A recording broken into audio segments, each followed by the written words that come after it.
Thank you so much.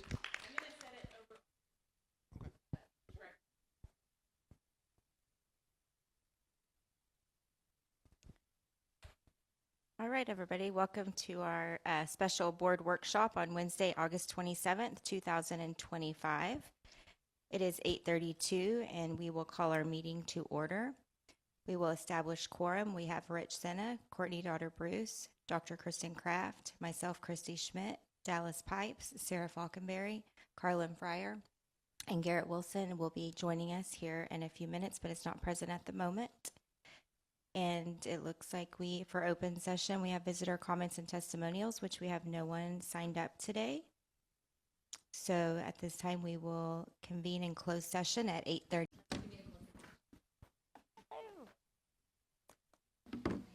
All right, good afternoon. We are reconvening from closed session back to open session. It is 11:27 a.m. We can reestablish our quorum. We have 100% participation here today. And we will go ahead and go into our legislative update with Ms. Kelly Rosti. Thank you. Should I use this? Okay. Thank you for having me this morning. My name is Kelly Rosti. I'm with the Texas Association of School Boards and here to provide a legislative update. I'll try to go through these fairly quickly. I think that you've probably heard about quite a few of the key bills. I do want to make a quick plug since this will be short and there were a lot of bills that passed that you or somebody on the team needs to know about. We have a huge bill summaries book that I'm not sure if y'all have seen. It just became available in the past couple of weeks. But it's ginormous and it has all the bills that we could think of, not just impacting education code, but impacting other areas of government code that do impact school districts. So if you want to get really deep into the weeds, and in fact, that's what I have up on my screen to add some details to what's on these slides, just let me know and we can direct you to where you can access that. And of course, there might be further updates since we are in a legislative session right now. So a few education bills are up on the agenda in the Senate today, actually. So you probably know the gist of what happened in the regular session. More than 9,000 bills were filed this time around. We tracked over 2,000 that impacted schools in some way. And then the first special session was, for the most part, a nothing burger because of the quorum break. So we're in a second special session right now, and I will save this until the end of the presentation, but there are 3 bills at least that are moving this week that have a good chance of passing. So I want to at least tell you about it because they would impact schools significantly. Here's some fun stats. I don't think we need to run through those, but those are the numbers of how many bills have been filed or were in the regular session. Those numbers, I think, will continue to creep up each session, honestly, because of AI, because people can draft bills so easily now and just hand it to a lawmaker that we were just seeing a lot of bills that you can kind of tell didn't necessarily have a lot of thought put into the language. And I'm making an assumption, but I think that is the trend. So I think we'll see those numbers go up. It can be kind of distracting for education folks because there's so much to follow. It's just a lot. So the state budget bill, $338 billion over the biennium was dedicated. Over $100 billion of that is for public schools. And then that increase you see there, $9.3 billion, included House Bill 2 and just some built-in numbers for enrollment growth, projected enrollment growth. We've got that $51 billion for property tax relief and continued compressions and tax buydowns. And then, of course, $1 billion for the ESA program.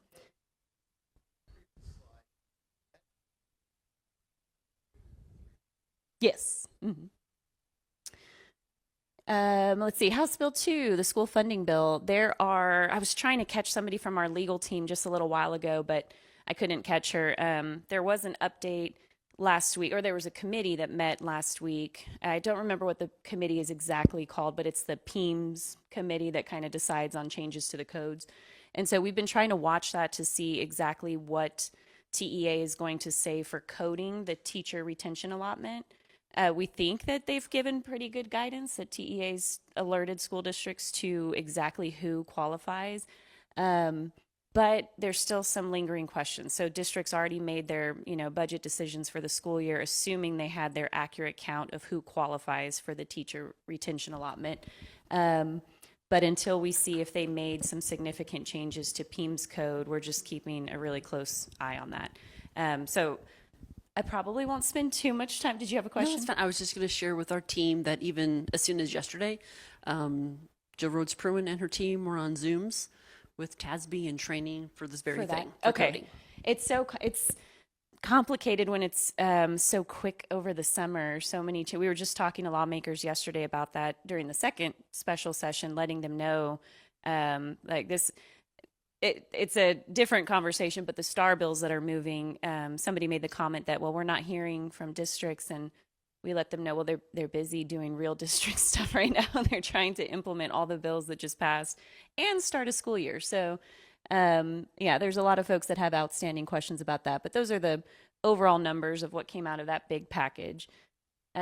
Just more from that bill, kind of a breakdown of where the money was going. A few key items, of course, the school safety allotment essentially doubled both the per campus amount and the per student amount.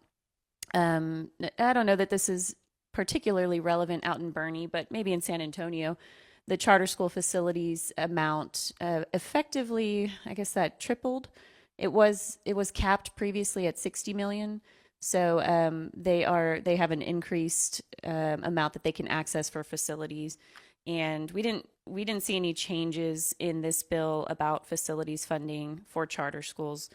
And I feel like it's at least worth noting, because of some of the conversations that are happening today in the Senate, that charter schools like us do carry bond debt. There's just no public vote. So we always keep a close eye on that one, just because of the disparity in the way that public schools or traditional public schools access funding for facilities versus how charters do.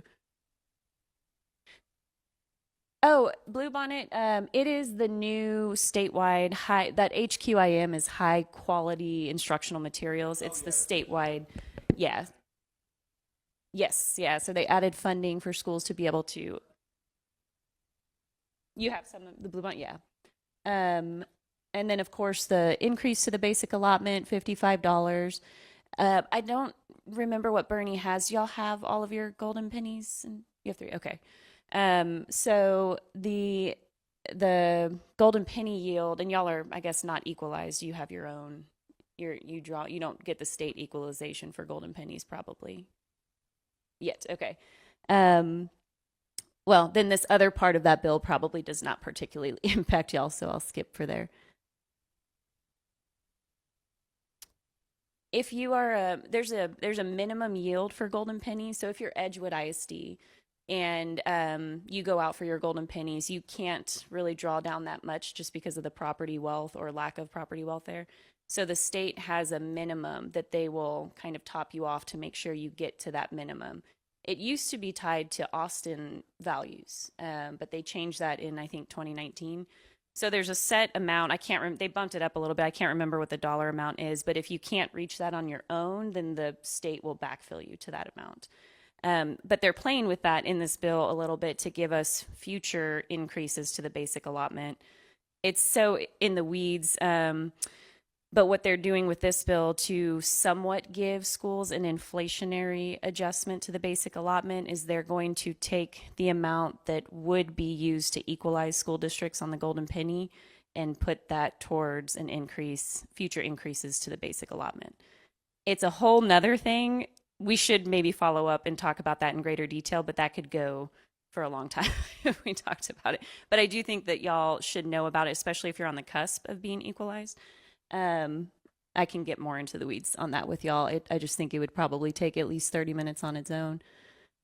So the special education allotment, there was a special education funding commission a couple of years ago that the state put together, and they came back with quite a few recommendations on how the state should overhaul the way that special education is funded.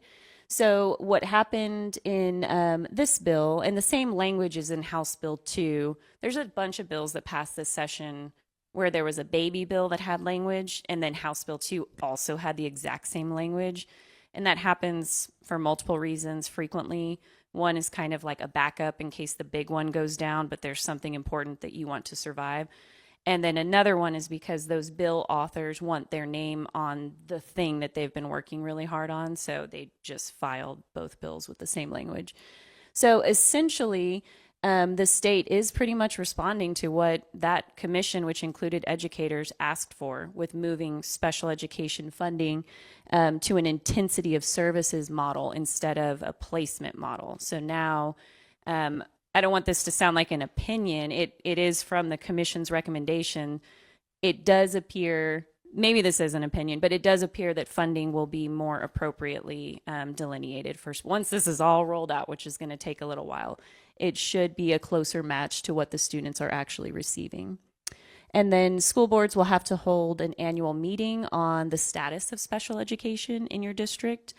That was one thing that is not in the ESA bill that is at least worth noting. In the ESA bill, schools who will be receiving students on those ESA dollars or the voucher dollars, they we'll get to that bill here in just a second, but students with special needs can receive, in order to go to a private school, up to $30,000 if they have special education needs.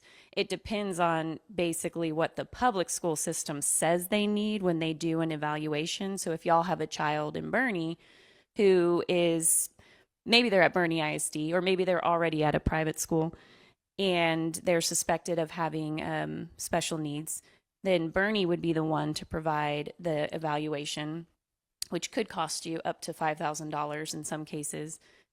In this legislative session, they did give us funding up to $1,000 for those evaluations, which is definitely more than zero, which it was before. We're anticipating that there may be an uptick in how many students are coming and asking, or families that are asking for evaluations because of the ESA program.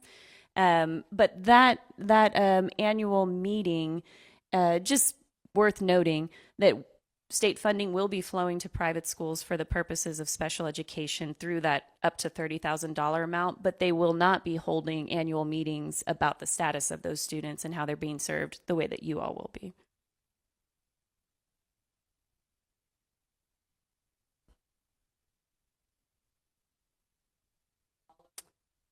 It's not, it doesn't have to go to, it's given because you have special needs, but it doesn't have to go to special education services.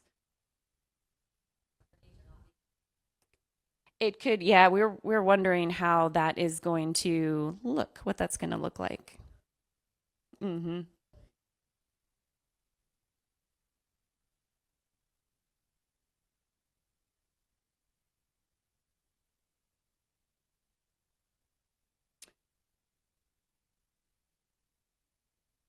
Yeah, they're for special education purposes. The commissioner still has to decide what the tiers are going to be and how they're going to be funded. So you should see a change in how much that will be, but I can't remember the deadline. I'll double check in a second of when he has to report back with his recommendations, but he's going to come up with the recommended service intensity tier levels. Oh, yes, I agree. And some of the in-school services too are significantly more. There's a lot of rulemaking that's sitting right now with the TEA. That's another important thing actually to point out is that when session ends, it's almost like just the beginning of the laws. You have it written in paper, but then there's so much authority given to whatever the agency is, which in our case is usually TEA. So even right now, I just got an email before coming in here that the commissioner, I think he's opened public comment on some of the rules related to the ESA program. The comptroller just moved through some rulemaking related to his oversight of the ESA program. And then stuff like this. This is kind of one of the things that we do and a bunch of other groups during the interim.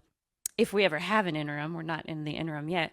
We track the rulemaking because a lot can happen there. And even on one of the bills that we'll skip to that really impacts school boards, House Bill 210, some of the folks at the state level are waiting for school boards and superintendents to weigh in with comments because they genuinely do not know how to make some of the bills work. So I'll bring that up when we get to House Bill 210, but there's a lot happening in rulemaking. And once we can catch our breath at TASB and government relations, once the sessions end, we will be pushing out more alerts to folks to let them know about opportunities to weigh in on rulemaking. There's a lot that could be fixed and tweaked there. Bilingual ed, this one is kind of just, it's almost just a legislative fix. There are a lot of school districts who have bilingual services, but don't have certified bilingual teachers, and they're trying to get them, but there's a pretty serious shortage of them among other positions.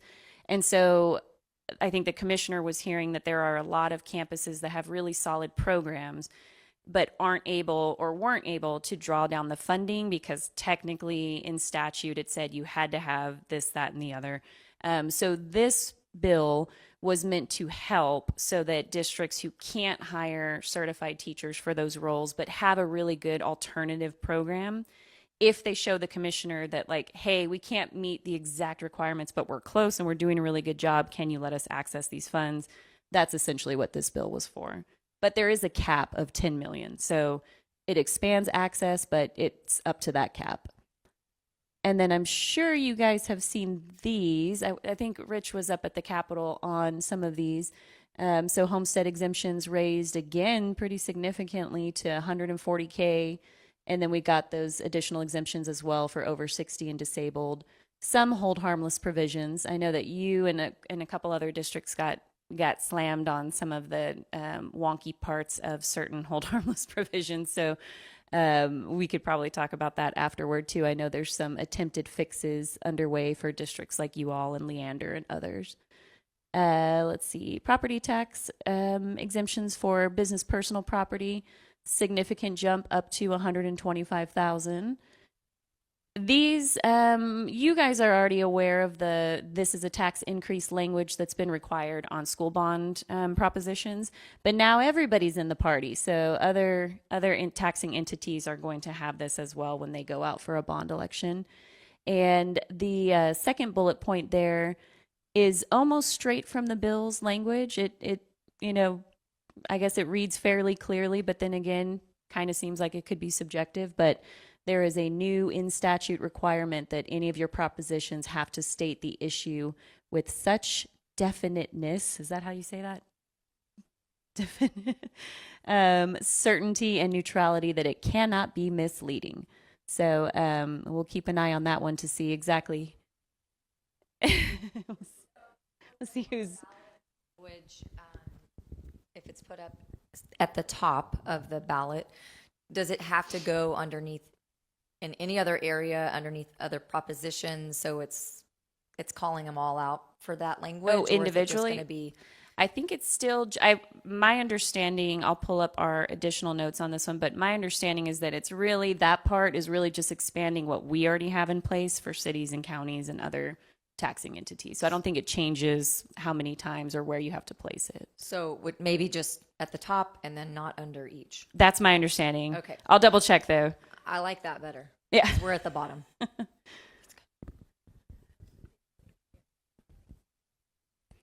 This one, if you all, because I know we're pressed for time, if you want to spend time on this one, I can, but I think we've heard about it so much. I think we'll be hearing about this all spring, and so I think we'll have opportunities to unpack it as the rules are built. Yes, and there's so much still happening there, but that's what we ended up with on the ESAs. That's how they're prioritized. It's basically open to everyone, but there's a prioritization schedule. I guess one interesting note, that second bullet point, homeschools are considered private schools in certain parts of statute, but as we've interpreted it, well, I shouldn't say we. I'm not an attorney. I'll double check with TASB legal, but in the government relations team's reading of the bill, it seems that homeschool students are not included in having to take the norm referenced test. But if you go to a private school that's approved, then they do have to do that. House Bill 6. This is a pretty significant one. So, student discipline. I know a lot of school districts were working with the bill's author. I'm not sure if Bernie was a part of that. What did they call it? Student discipline, or maybe it was behavior management coalition. But there was a pretty big group of schools that were working throughout the interim with Chairman Leach and a few others on the language that ultimately ended up being House Bill 6. So one of the big things that was talked about since last session was the vape pen issue and the automatic DAEP requirement. So it does change it. Now there's an option to, if it's a student who's first time, caught with a vape pen on campus, if that happens, it doesn't have to be an automatic DAEP anymore. But if you don't do that, then you have to do 10 days of ISS. So that was, I guess that was the compromise. Parental involvement, you can have a policy where parental involvement allows you to shorten that DAEP stint or the expulsion period if there's a behavior agreement that's approved by both. And then it substantially expands teacher removal and requires the commissioner to create that model return to class plan. And TASB has significant resources available on this one. I think that our legal team over the summer was getting the most calls about this bill and the cell phone bill. ISS is now unlimited with check-ins required every 10 days. That was a pretty huge piece of that bill. Permits out-of-school suspension for students if you're below grade 3 for certain conduct. Those two bullet points were really contentious during session, so there were folks on both sides of that argument really fighting that one out, but that's what we landed with. It creates a new virtual expulsion option. That's one that the legislature has been working on for at least the past 2 or 3 sessions, so we've got that in there now. And of course, adds more special education expertise to the SSSP teams for behavior threat assessments. And what you all have been in here, so I'm assuming you have access to your phones and have seen alerts, but that just reminded me. I meant to tell y'all at the start of this that when I was coming in, there was a press conference for a school shooting at a Catholic school in Minneapolis, and there's a lot of people injured, and a couple of students have died, and the shooter was killed. So just in case y'all haven't had a chance to see that was a Catholic school. So cell phone ban 1481. This one, I haven't been watching Bernie ISD news enough. I live right down the road and I live in Northside, so I don't. I'm curious. We have had a strong, positive start to the year with our off and away for the day. So our principals are dealing more with dress code and IDs than cell phones. So we've had a great response from our community. We did a survey and we rolled everything out before the year started, and we've had a good start. That's awesome.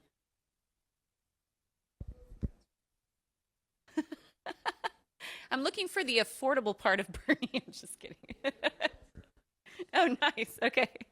Yeah, every time I come down here, I'm like, oh, it's calling me. I need to come move here. What's that? That's fair. And it's very scenic out here. It's on my list. I know. He's always telling me.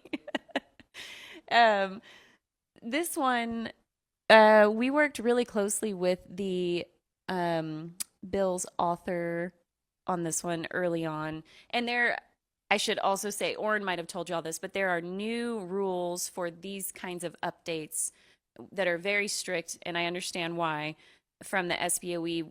I can't engage in any kind of issue advocacy while I'm doing this, while you're getting credit. So please don't mistake this to be advocacy. I'm just telling you what happened during session because I think it's relevant.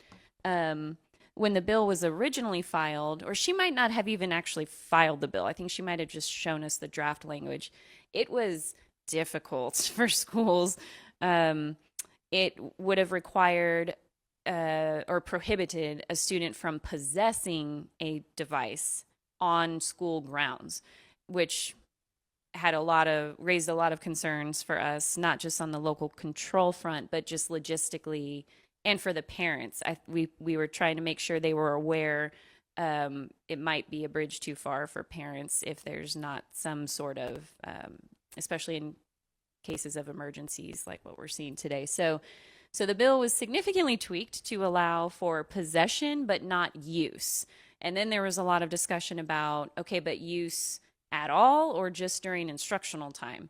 And there are a couple of San Antonio districts who the author, she knows that I live in San Antonio, so she's been calling me and saying, I'll just say the name of the district. What is Northeast doing? Are you talking to them? I'm like, well, no, I don't work for Northeast. If they have a question, they might call us, but we don't oversee school districts. So they're watching pretty closely to see how things are being implemented. And the bill author was upset seeing that district allow use during lunch and passing periods. And when a Northeast parent had reached out to me and asked, is that allowable? And I told her, as my friend, I know I work at TASB. I'm not an attorney. I'm not advising you. I'm just a regular person reading the bill. I don't think that is allowable under the bill. It seems pretty clear. So anyway, they went that route. That was not, I can tell you the bill author's intent was no use at all during the school day unless there's an IEP requirement for it or some really limited emergency circumstances. So if there's any doubt in your mind of what she meant by the language, I can tell you confidently that is what she meant. There might be some things that they are going to need to tweak coming back next session, but we can talk about that as those issues come around.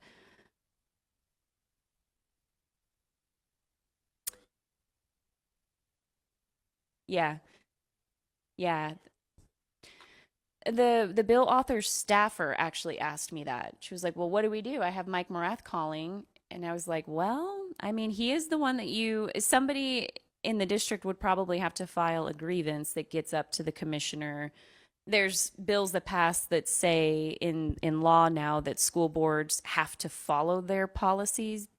But if the board, like Northeast, if their policy is not in alignment with the law, I guess they're following their own policy, but that's not necessarily in compliance with the law. So I think it's going to be a test case maybe with Northeast and maybe another. I haven't heard of another district that's doing something similar.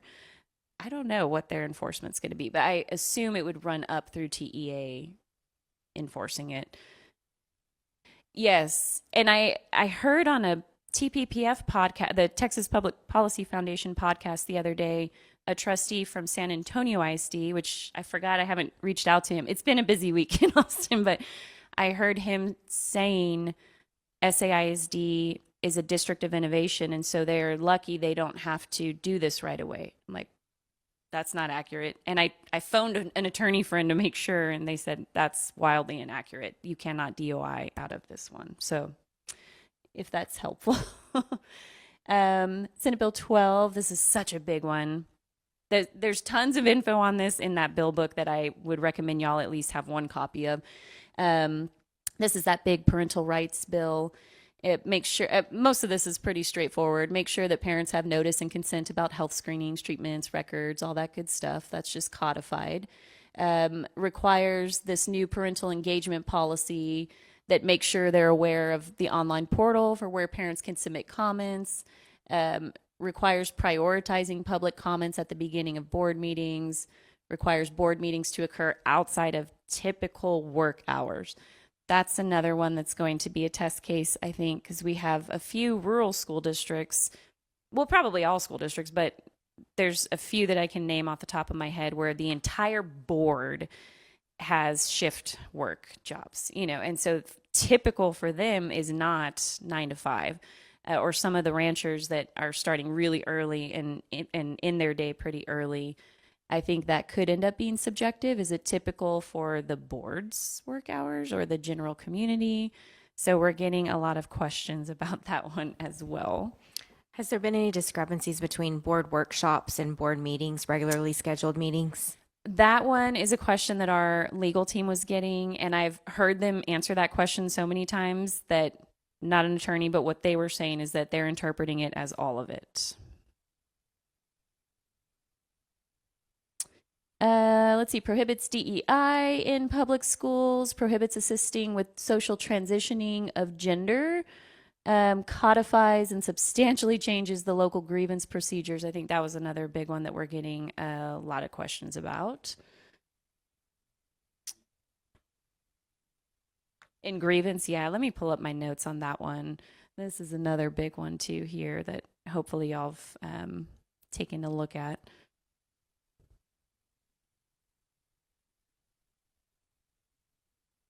And I know we're butting up against time, but I'll go quick, I promise. Oops. 1 second.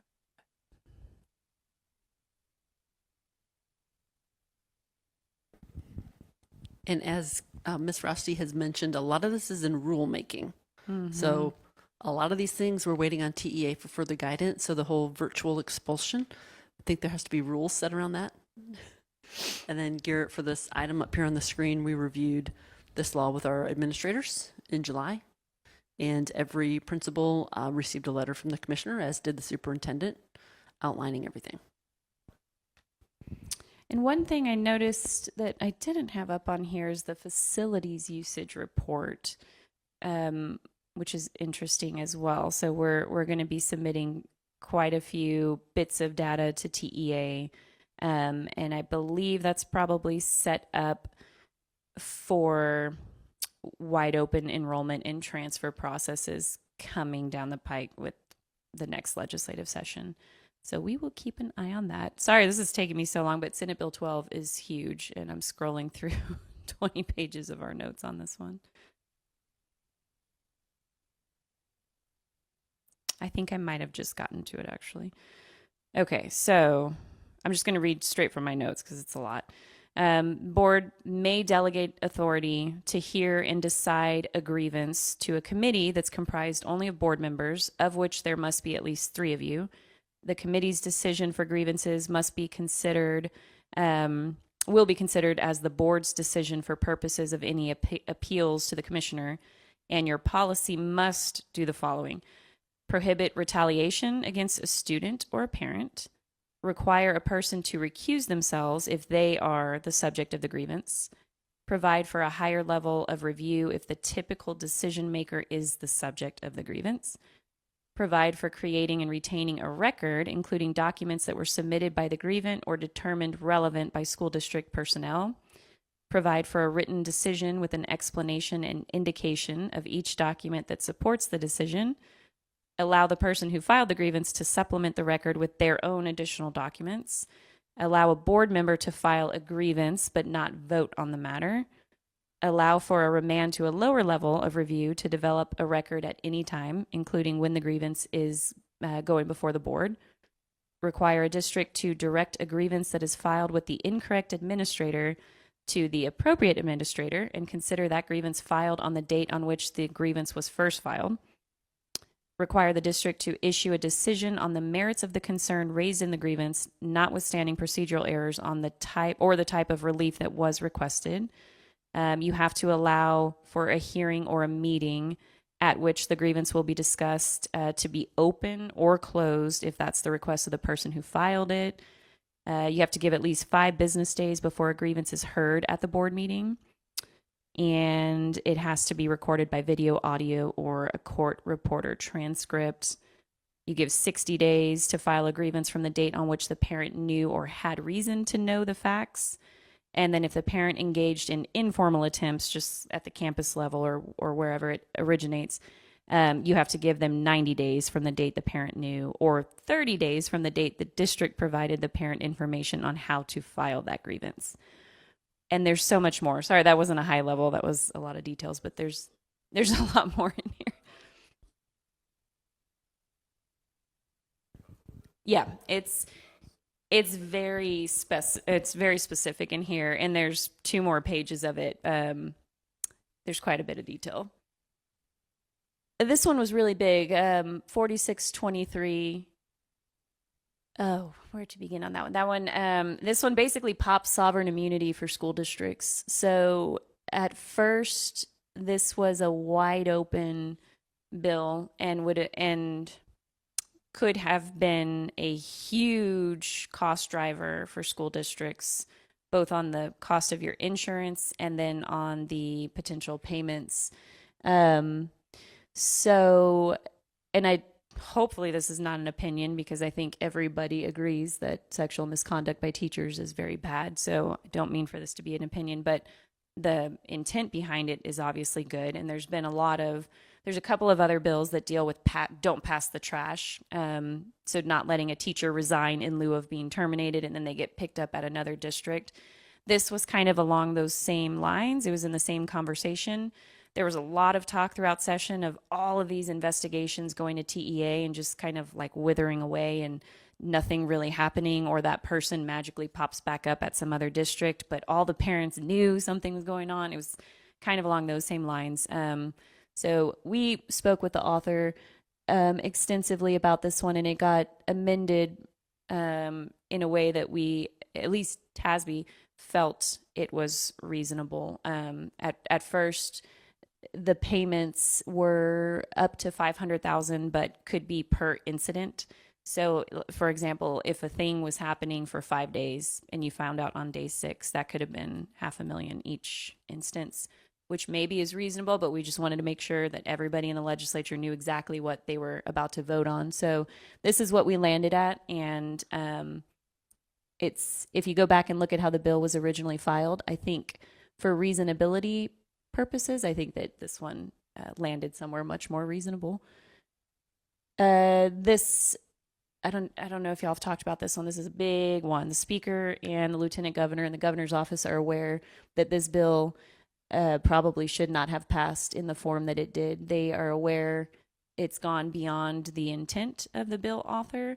There are a lot of small school districts where hardly anybody lives there to begin with, and so the people who are serving on the school board, sometimes they just rotate around, like, okay, are you going to be like the fire chief this year and I'm going to be on the school board? And it's hard to get people willing to do it and then that are really committed to doing that work.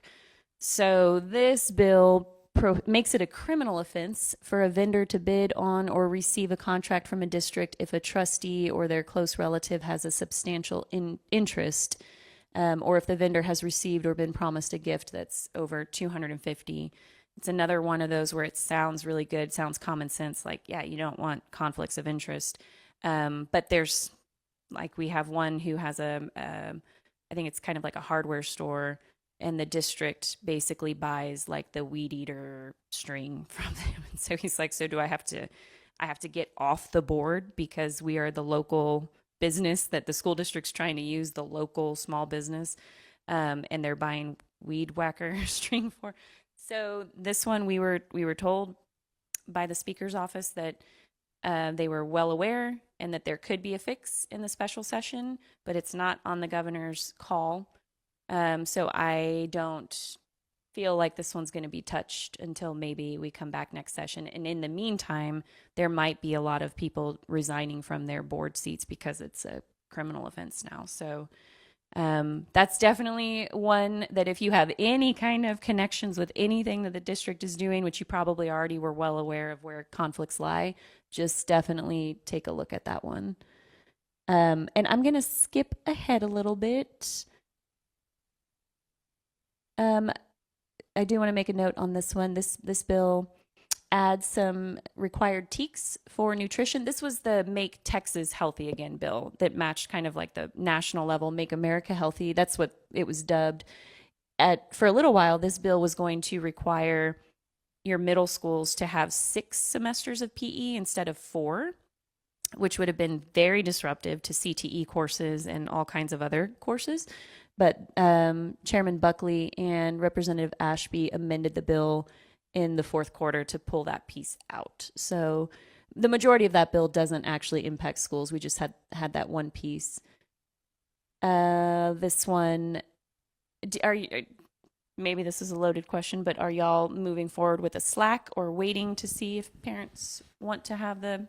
We've already adopted our policy. We're not going with the committee. Okay. And we've adopted policy already. Nice. Okay.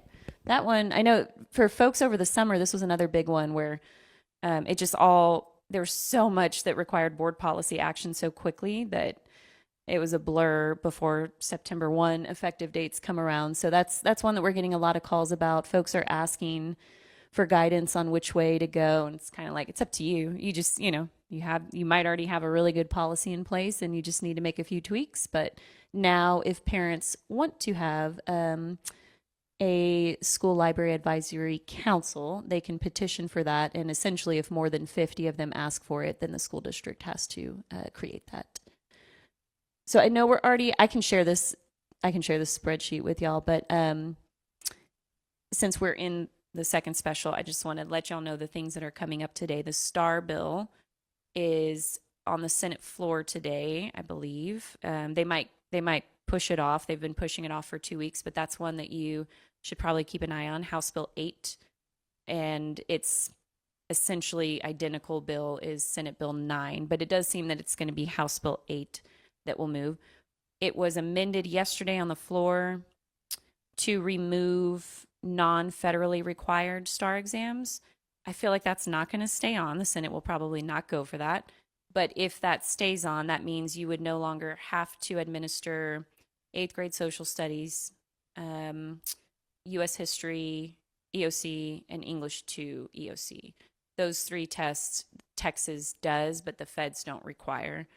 And also in that bill, it requires the commissioner to notify school districts if he's going to make changes to the A through F system 2 years in advance, and limits school districts from being able to sue. That's been one of the big issues in the Capitol. Moves you to 3 tests per year for each subject. So you'd have a beginning of year, middle of year, and then not star at the end of the year. For those first 2 tests, the bill in its current form would allow school districts to choose from a menu of commissioner-approved norm-referenced tests, or you can, which you would pay for on your own, or you can use what the commissioner will develop for free. So kind of like the Bluebonnet materials, like you can do another thing, but if you want to do it and it's funded by the state, then you would do this one. So you would have 3 tests per year per subject, in smaller and shorter. The first 2 would be adaptive, so they change on the fly based on how the student is answering the questions. If you're answering them correctly, you get more difficult questions. And yeah, probably a bunch of other stuff in that bill. The other 2 you should know about. House Bill 17 was on the Senate floor last night, but got postponed because bipartisan group of senators had concerns about it being an unfunded mandate on schools. It would require you to mail out the notice of the budget meeting to every property owner with no funding for it. So that's going to be on the Senate floor. I'm trying to keep an eye on it right now. They're going back on the floor at 2, but that's House Bill 17. There is an amendment to that and I'm only telling y'all this because I think if these pass, it's going to become part of this, slide deck. So it might be coming your way. That one could be passed as early as today. And then House Bill 46 by Carl Tepper puts a spending cap on school districts. So you would not be able to spend more than last year's total expenditures plus a calculation that accounts for population of Bernie, not Bernie ISD, and inflation. If you wanted to exceed that, you would have to go to a vote, and you'd have to have 2/3 of your voters approve it. And the attorney general could bring action if you violate it. So anyway, one to keep an eye on.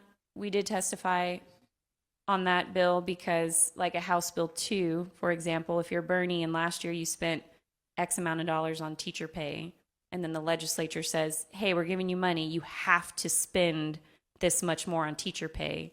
So then you go and spend that much more on teacher pay. You cross the threshold set by the Tepper bill and have to go to a vote.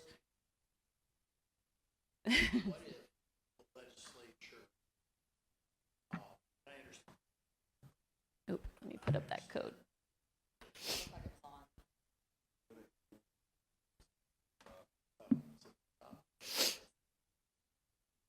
Okay, I understand the inflation and population growth.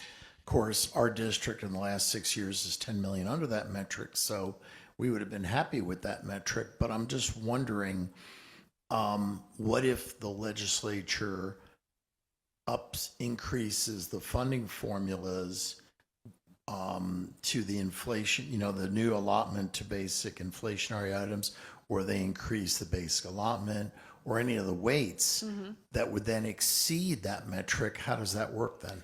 That's, I could send you the link to my testimony on this bill. That's exactly what I presented. And I will say the author over the weekend reached out and said that he will amend it to address all of our concerns, which makes me feel like that means pulling schools out of the bill because it doesn't seem to work for schools.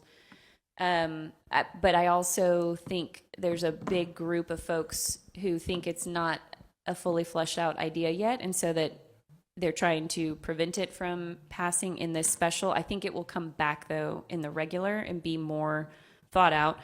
But those were our comments both to the bill author and then yesterday to Senator Betancourt. Is like, this is an interesting concept. It does seem like you're acknowledging that schools should be funded on population, which would be enrollment, and that there should be an inflationary index to funding formulas. Maybe then this would make more sense. But so they're hearing us on the concerns, crafting still tweaks to it. But just know those three bills are, at least in our world, those are the ones that we're watching like a hawk right now. And the last question on the property tax, my understanding was SB 9 or whatever the number was about limiting cities and counties' growth of spending or property tax similar to the number that we're currently under. We're under 2.5. They're under 3.5 plus new construction. That our 2.5 is flat. Where do you think that's going to go? I heard, well, it was amended on the House floor to drop it to 1%. And actually that mailing bill applies to cities and counties as well. And they did some calculations and found that to comply with this House Bill 17, on average, it accounts for 0.25% of their budget. So if you're only giving them the ability to go up by 1%, this new unfunded mandate bill to mail things to every property owner is going to eat into it significantly. But I heard Betancourt wasn't talking to me, but I was walking by. I heard him tell someone the 1% is not going to be there. So it sounds like it's moving, but it appears that drop to 1 is not going to stay on in the Senate, and that they'll focus on 2.5. So that is your credit. And there's so much more. This was a very weak overview of all the bills that passed because there's so many. I think that as the rulemaking happens, it's probably going to be a whole lot more detailed and more meaningful. But until we're done with these special sessions, there's talk of a third special session.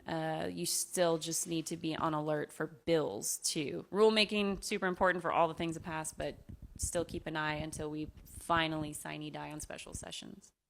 Is there any way you could go back 2 or 3 or 4 slides to the 10 Commandments and just touch on it high level? I've had several questions about that one. Yeah. So this one's in an interesting spot. I think the Attorney General just earlier today pushed out some more information because we had that injunction for, I think it's like 11 districts. Y'all aren't in that, are you? Okay. So those districts right now are essentially barred from doing anything. I think that there was another state where their state Supreme Court struck it down, but I've been seeing a number of school districts across the state that have already been receiving the donations and putting them up. Temple was one of them. So for y'all, if you start getting donations, I think you have to start putting them up. One of the questions we got, though, was from, it might have been Temple. One of the districts called and said, somebody's bringing a donation, but it's not enough for the school.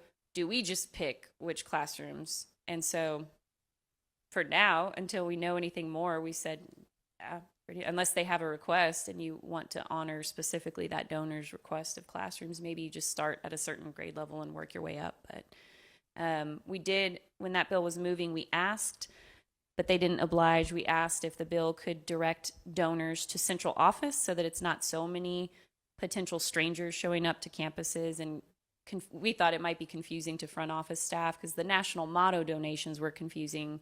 At least at the time I worked for Northside, I had a lot of front office secretaries calling and saying, somebody came here and gave me a document and said I have to put it on the wall. Is that true? I'm like, yeah, that is true, actually. So it was just creating a lot of phone calls to central office. We thought it would be easier if it was streamlined and there was like a guy or gal at central office who was the 10 Commandments poster person and they knew all the things they needed to know. Just flow all your donations and your calls to that location, but they did not accept that amendment idea. So right now, all the campuses potentially are going to be fielding those questions. So the question I have on that, there's a specific verbiage. I think it sounds like King James of the version. You know, I went online and I'm thinking like you got a kindergartner, you got a first grader. The King James is thine, thus, thou, all this other stuff. Yeah. I mean, and there's some really great versions of the 10 Commandments for little kids in plain English Yeah. without crosses on it because, you know, the 10 Commandments, you know, was Moses. He wasn't a Christian. So are we obligated to using that one version? It is. It's spelled out. I think they used this one because they had already prevailed in the 10 Commandments on the Capitol grounds with this exact language.